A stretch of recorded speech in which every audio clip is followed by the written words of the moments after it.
Hello, welcome to the Knife Yak channel. Today's video is going to continue with the second installment of my series on tri-stick notches.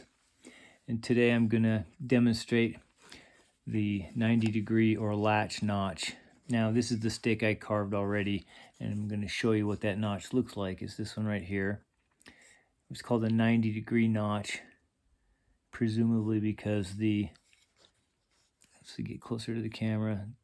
The initial cut is cut perpendicularly against the grain of the stick, and then you make this diagonal cut to meet it. So I'm going to show you how to do that. The knife I'm going to use for today's notch carve is a Vosteed Mink. This is a small fixed blade. You might refer to it as a EDC or everyday carry fixed blade. It's very small. Oh wait, that's the wrong one.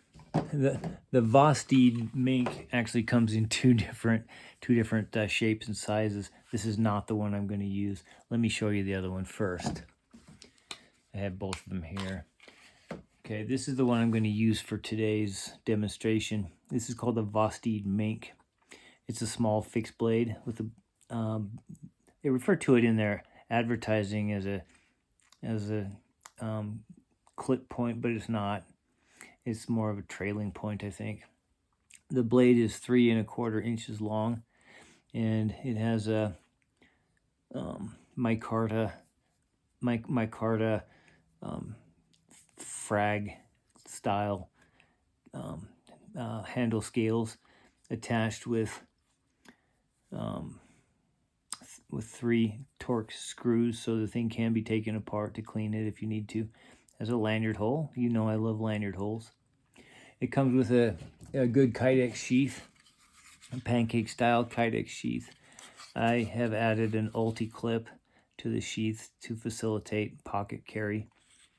I haven't actually carried this knife, and in fact I haven't really used it very much since I got it several months ago. I have just been carrying other stuff, but this is a knife that's small enough that you can actually carry it in your pocket even though it's a fixed blade. And the handle's a little bit short. I might find that to be a problem when I'm carving, although the notch I'm going to carve today won't present too much of a problem because I don't really have to push on the end of the handle very much. But the handle is fairly short, and my hands are not huge, but even so, the handle is a little shorter than I would normally like, but it is highly carryable for that same reason. It's okay when you use the kind of grip that I'm going to use when I do the stick carving is typically like a hammer, or maybe you'd even call it a gorilla grip.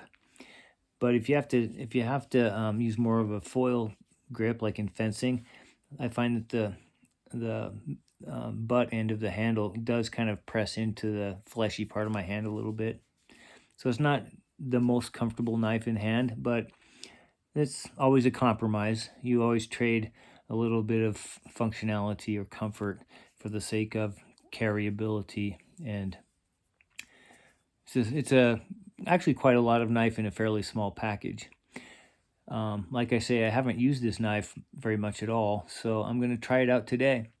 But before I do, let me show you the other Vosteed Mink. As I mentioned, there are 2 of them. This is also a Vosteed Mink. It has the same basic handle shape, although it is longer.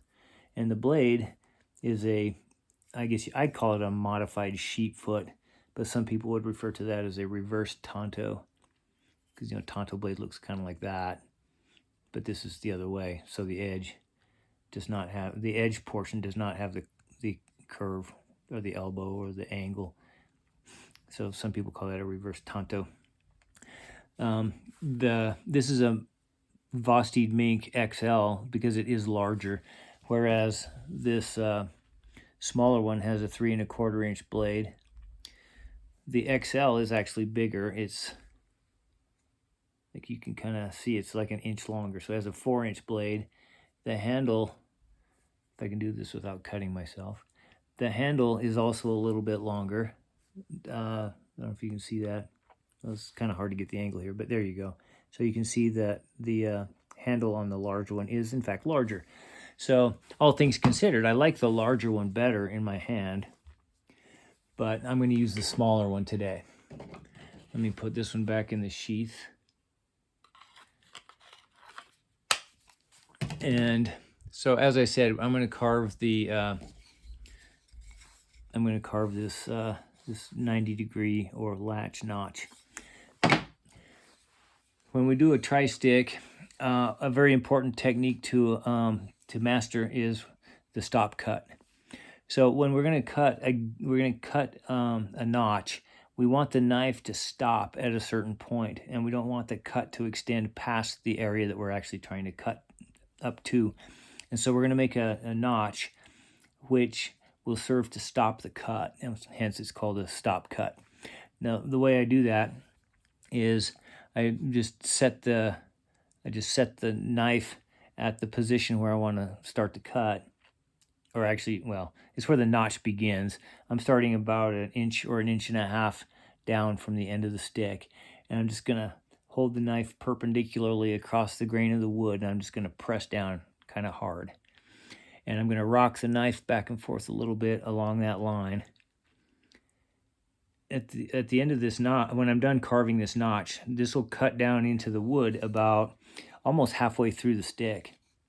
But for now, all I have is this little line right there that I just cut. And I'm going to make the line a little longer by rocking the knife like this. All right. So that's a stop cut right there. So now when I begin actually executing the notch, I can cut towards that notch, and when the knife hits that line, it's going to stop cutting.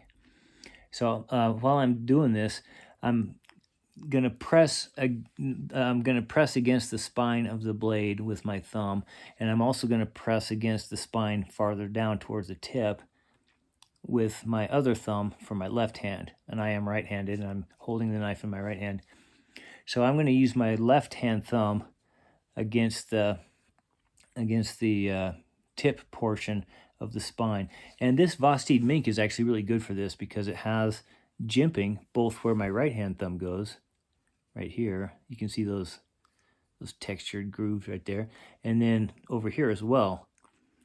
So there's jimping in two positions, and this is going to be really useful for me to push against, just to give my thumb a purchase when I'm trying to make a very controlled yet strong cut. So I'm going to start doing it. I'm going to set the knife in there, cut towards my stop cut. I think it's kind of hard for me to know what you're seeing, but try to keep this on camera. I'm going to cut towards that notch, and then you can see I'm pressing with this thumb and this thumb both up to that line, and you can see the wood shaving has kind of broken. So there you go, right? So now we have the first little bit of what will eventually become a much deeper notch. So I'm just going to keep doing that. And the stop cut just keeps the knife from continuing. It's like slamming into a wall, right? Now, you'll get some shavings like this, and you can just break those off. Sometimes they won't break off, and you'll just have, that's because the cut actually is deeper than my stop cut. So you can go in with the knife again and cut along your stop cut again, just a little deeper, which you can now do because you've got some of the wood out of the way. And you want to keep that stop cut more or less straight to keep the same angle and keep it straight. So now I've cut deeper into the stick, and so I'm going to make more of these cuts, of the diagonal cuts, right?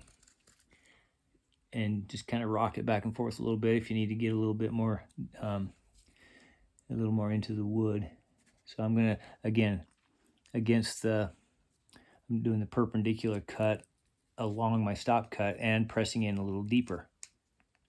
And you can kind of hear these shavings kind of break off as you cut through them, right? And so you can see I was already making that cut a little bit deep, right? and I'm just going to clean it up a little. I want to keep moving it straight, and so I can use the opportunity to just kind of straighten out the cut if I got a little bit out of alignment or whatever. Okay, so I'm just going to keep cutting diagonally, and this knife is actually very sharp.